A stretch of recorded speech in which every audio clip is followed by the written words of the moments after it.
What's going on, YouTube? Achilles here, and today I put together a Sultai control deck, and this deck does it all. It has a lot of early spot removal, it has ways to exile our opponent's graveyard, we have ways to not only ramp up but gain life, we could easily draw cards with stuff like Rakshas's Bargain and consult the star charts, and we have a lot of counters, so we have a very flexible deck with the least amount of win cons, because with the least amount of win cons, that means we could interact with our opponent on the turn-to-turn basis, that we deal with them on curve, and then we implement our own game plan, and we overwhelm them with value.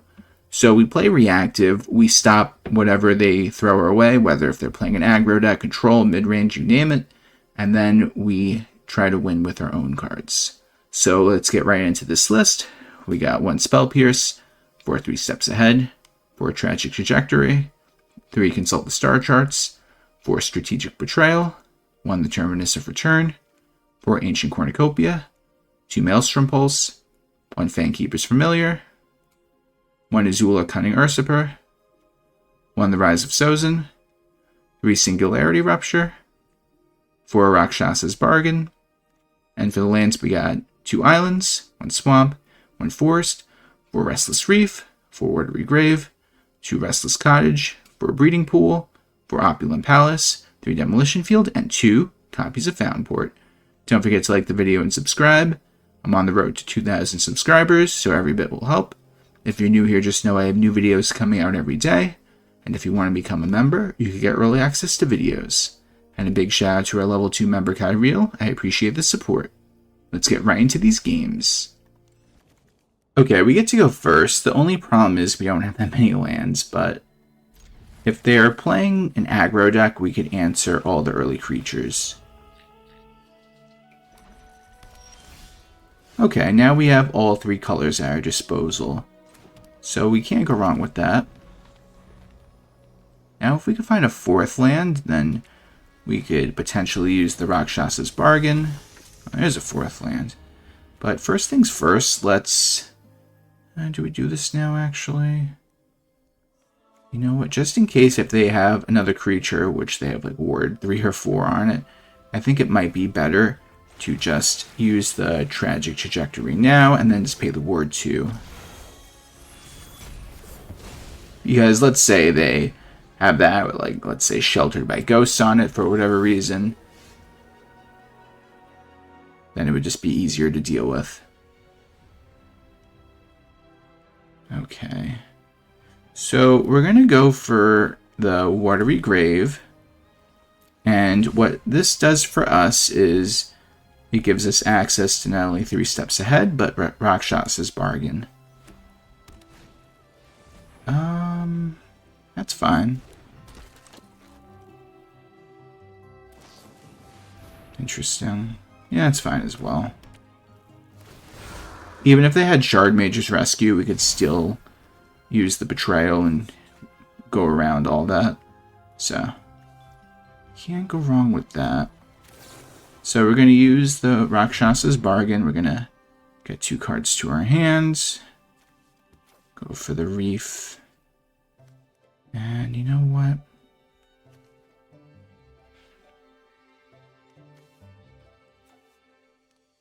I think we're going to get... Oh, if we do that... You know what? I'm going to get this and that. 6 lands is good. Or should I say good enough?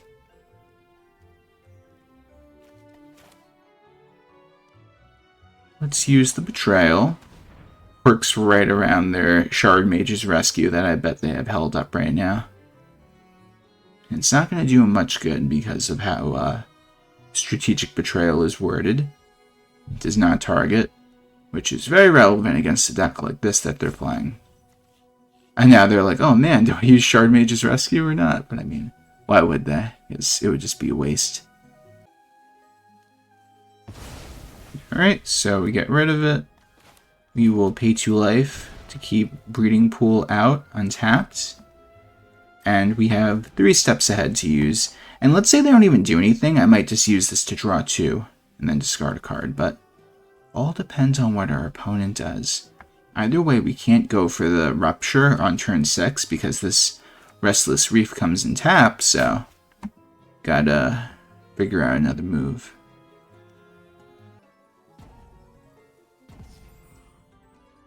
Alright, it will now go to our turn. Nice. So we are going to go for the Ancient Cornucopia, go for Restless Reef, and then we still hold up our 3 steps ahead. I broke their morale with the Betrayal and the Trajectory, so I mean, I guess that's all you need to win against a deck like this, right? But it's crazy. They have a full hand too, but I guess they lost the momentum to want to play, unless they are grabbing a pizza they ordered or something. I have no idea. So it goes to our turn. I'll pay 2 life because we could use all the modes on 3 steps ahead next turn coming up. So we have 3, 6, 7, 8 mana. So if they don't even do anything for 6 mana, we could copy the Cornucopia, draw some cards. But at this point, they're just stalling. Which, listen, I'm playing the control deck. I don't mind. I'm here for a long game. And we get it. Alright, we get to go first. Not too bad of a start.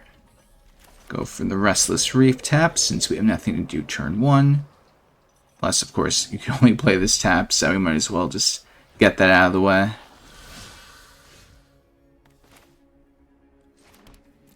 And since we're playing against an aggro deck, we're gonna definitely not take 2 damage if we don't have to. We're probably playing a Callous Sellsword kind of aggro deck, if I had to guess. Magebane Lizard, it's insane.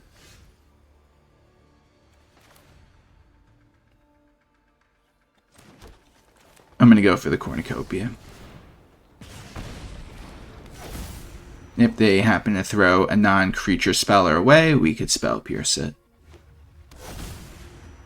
Oh man, they're playing a whole lizard deck. That is so funny. Ouch.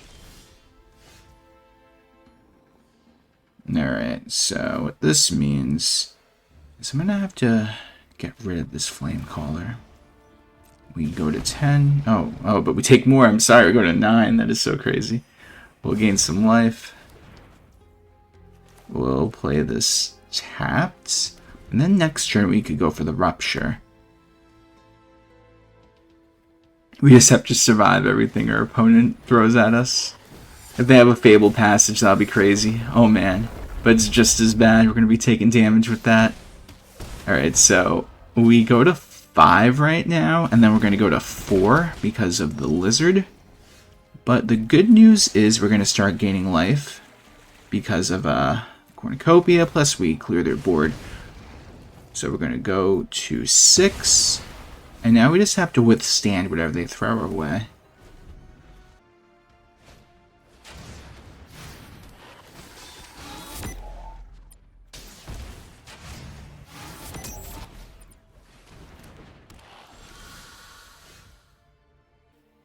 Alright, so let's think about this. We have 4... Oh man, I don't want to take the 2 damage from this. Although it could... Okay, let's really think about this. This is a really crazy play. Because I'll go to 3. But if it's 4 I take, then I won't be able to make a copy, and... Yeah, I'm going to have to play this tapped, unfortunately. I was trying to make a copy of Cornucopia, plus going for the Familiar, then I'll gain a bunch of life, but I think I need 1 extra mana to do that. So let him go for the swing. We are going to play our buddy, the Familiar. We're going to gain 3. And then we're also going to gain 3. And then Surveil. Oh, that's a good card. We'll keep the Rise of Sozin on top. We'll block the Thrill Seeker.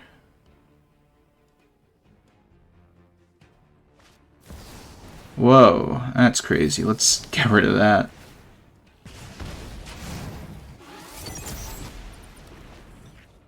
I played a mono red deck a few days ago with that, and that card's insane, so I'm happy I got rid of that just now. Unfortunately, it's too early to put pressure on.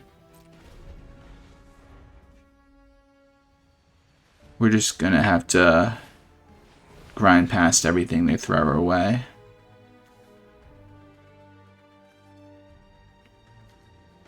We can't counter that, so what we're gonna do instead is all the other modes. We're gonna copy Ancient Cornucopia.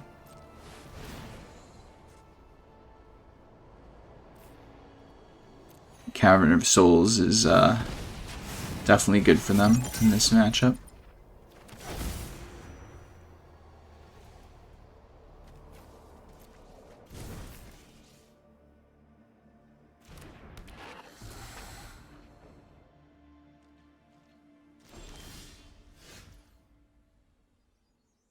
Alright, hear me out.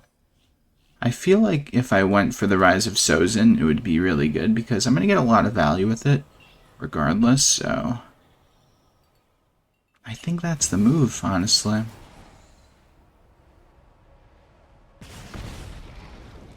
And we're going to gain all that life back.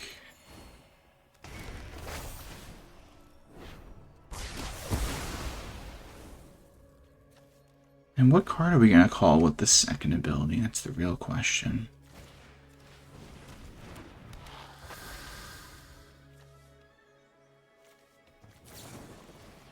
Burst Lightning, oh my goodness.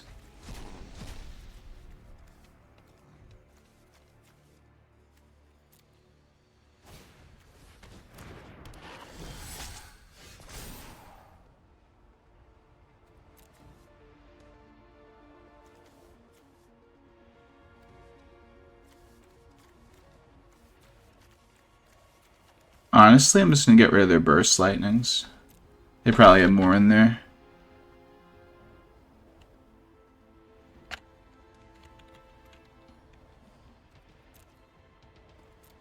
Oh yeah, they do. What else do they have in there? Yeah, just a bunch of lizards, that's fair. But they could probably get the most damage randomly with this, so we'll just get that out of the way.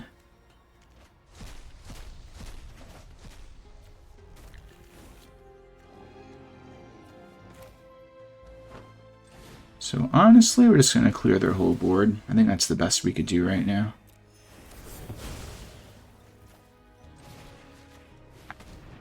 Another Fated Firepower in their hand, that's crazy.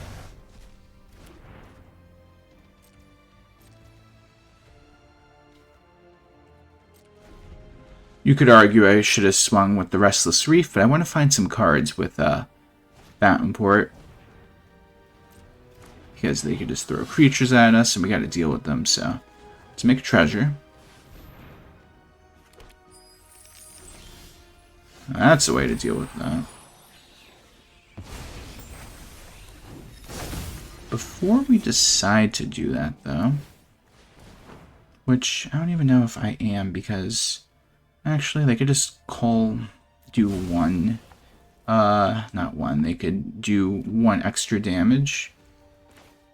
Oh, this is actually really good for us. So let's gain a bunch of life, keeping ourselves definitely in this game for a while. Get these 2 cards. And now we could technically counter that Fated Firepower.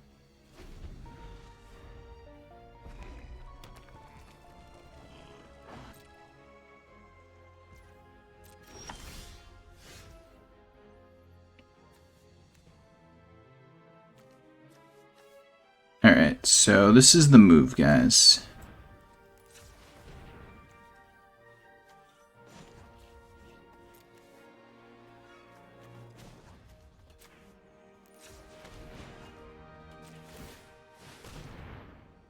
We're gonna swing. We could actually attempt to get something out of their graveyard as well. So we're gonna be targeting our opponent. Oh, those are some cards.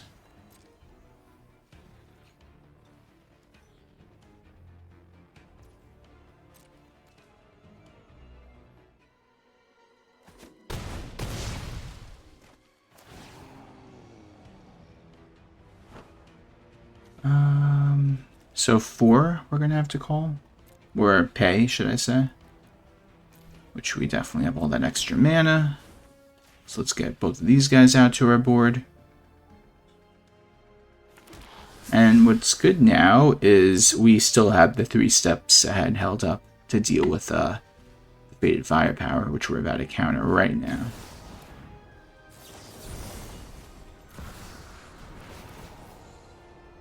And we get it.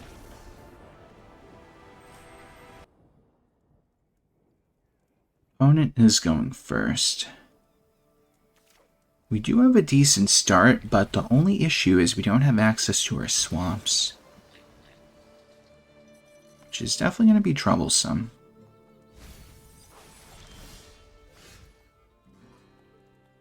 I think I'm just going to have to hold up the Spell Pierce right now. Try to deal with something early on.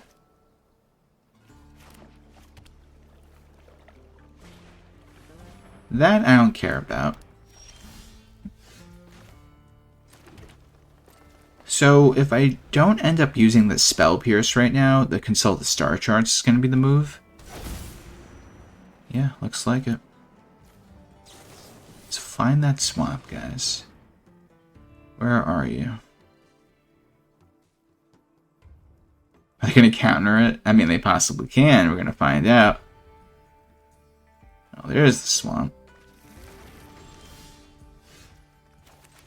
We'll play the Terminus.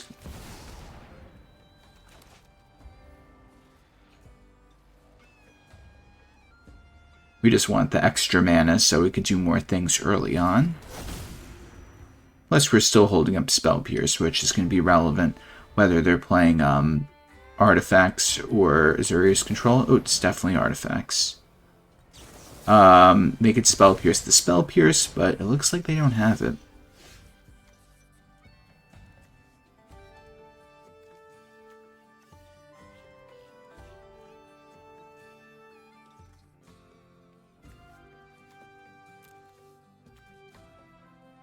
Interesting. I could go for Azula, but I don't know if that's the move.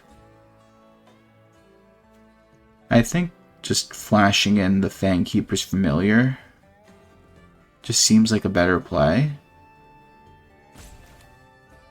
And I'm going to hold up this Demolition Field in case I do got to use it for whatever reason. Azula is good, but we need to play against the right deck to take advantage of it. And, well, I guess that works. We get to go first with this hand, and you can't go wrong with the turn 1 Opulent Palace, because then we'll have all 3 colors at our disposal. So we throw that down, see what our opponent throws our way. Oh yeah, everyone's playing this deck in some shape or form.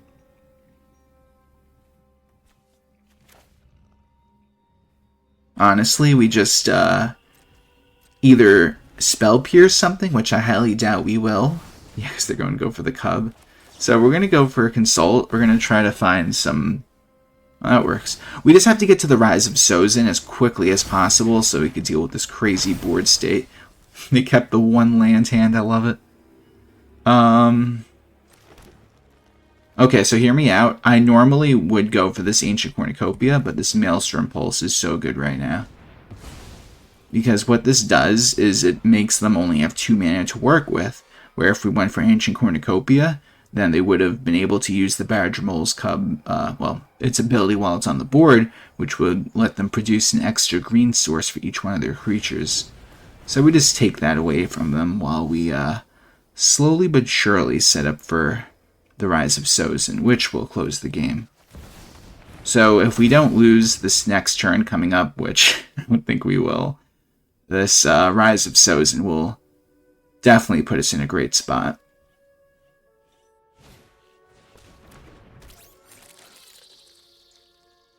The more creatures they bring out, the better. Alright, so I wouldn't be surprised if they give up after we resolve this. And we get it. Hey guys, thanks for watching the video. Tell me what you think of the deck in the comment section down below. Please like the video and subscribe if you have not already. And if you're new here, just know I have new videos coming out every day. I hope everyone has a great day. Take care.